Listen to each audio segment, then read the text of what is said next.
नमस्कार. भारतीय संविधानाच्या या खास विश्लेषणात आपलं स्वागत आहे. आज आपण एका अशा कलमाबद्दल बोलणार आहोत जी ऐकून कदाचित आश्चर्य वाटेल. हे आहे कलम 3, जे चक्क भारताचा नकाशा बदलण्याची ताकद ठेवतं.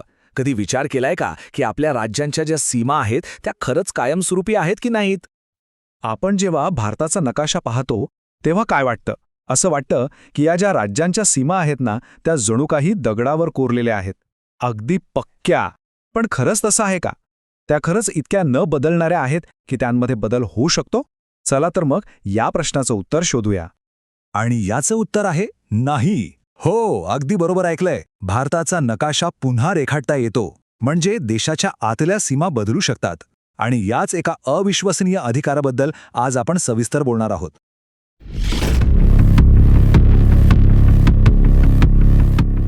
तर अनुच्छेद 3ची शक्ती हे संसदेला राष्ट्राला नव्याने आकार देण्याचा अधिकार देतं. पण मग हा अधिकार, ही शक्ती येते कुठून? तर ती येते थेट आपल्या संविधानातून, कलम 3 मधून. चला तर मग जरा खोलवर जाऊन पाहूया की हे कलम नेमकं काय म्हणतं. हे कलम संसदेला काही मोठे अधिकार देतं, जसं की एखादं नवीन राज्य तयार करणं किंवा एखाद्या राज्याचं नाव बदलणं. इतकंच नाही तर 2 किंवा त्याहून जास्त राज्यांना एकत्र करून एक राज्य बनवणं. आणि हो, कोणत्याही राज्याची सीमा बदलण्याचा अधिकारसुद्धा. म्हणजे थोडक्यात हे सगळे मोठे अधिकार आपल्या संसदेच्या हातात आहेत. बदल का आवश्यक आहे? विविध राष्ट्रांच्या गरजांची जुळवून घेण्यासाठी. पण थांबा, एक विचार मनात येतो की आपल्या संविधान निर्मात्यांनी इतका मोठा अधिकार संसदेला का बरं दिला असेल?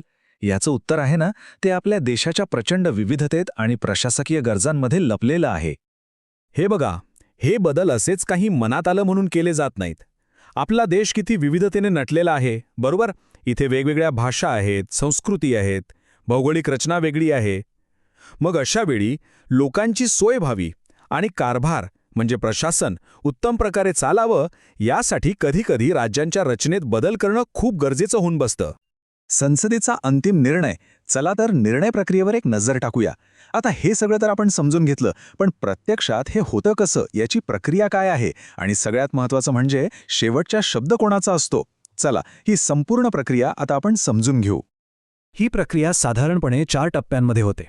बघा, सगळ्यात आधी संसदेमध्ये एक विधेयक म्हणजे बिल मांडलं जातं. त्यानंतर राष्ट्रपती ते विधेयक ज्या राज्याबद्दल आहे त्या राज्याच्या विधानसभेकडे त्यांचं मत जाणून घेण्यासाठी पाठवतात. मग ती राज्य विधानसभा एका ठरवलेल्या वेळेत आपलं मत कळवते. पण इथेच खरी गोष्ट आहे, राज्याने दिलेलं मत संसदेवर बंधनकारक नसतं. म्हणजे अंतिम निर्णय हा संसदेचाच असतो. आता हे बंधनकारक नसणे म्हणजे नेमकं काय? याचा सरळ सोपा अर्थ असा आहे की राज्य विधानसभेने दिलेलं मत संसद विचारात नक्की घेते, पण ते मत स्वीकारायलाच हवं अशी कोणतीही सक्ती संसदेवर नसते. राज्याच्या मताचा आदर केला जातो, पण अंतिम निर्णय घेण्याचा अधिकार पूर्णपणे संसदेकडेच असतो.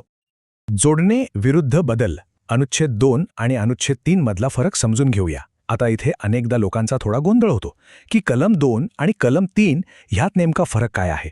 चला तर मग हा गोंधळ आता कायमचा दूर करूया. फरक खरं तर खूप सोपा आहे. बघा, अनुच्छेद 2 हे भारताच्या बाहेरचा एखादा नवीन प्रदेश किंवा राज्य आपल्या देशात सामील करून घेण्याबद्दल आहे. म्हणजे ही झाली वाढ किंवा ॲडिशन.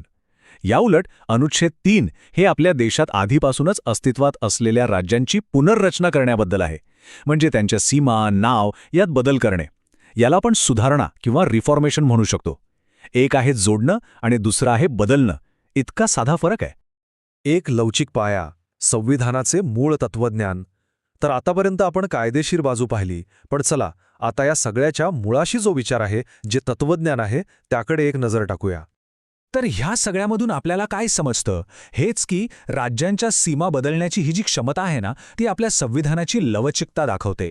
हे दाखवून देतं की आपलं संविधान हे काही दगडावरची रेष नाही, तर ते वेळेनुसार, गरजेनुसार बदलू शकतं, विकसित होऊ शकतं. आणि हीच त्याची सर्वात मोठी ताकद आहे.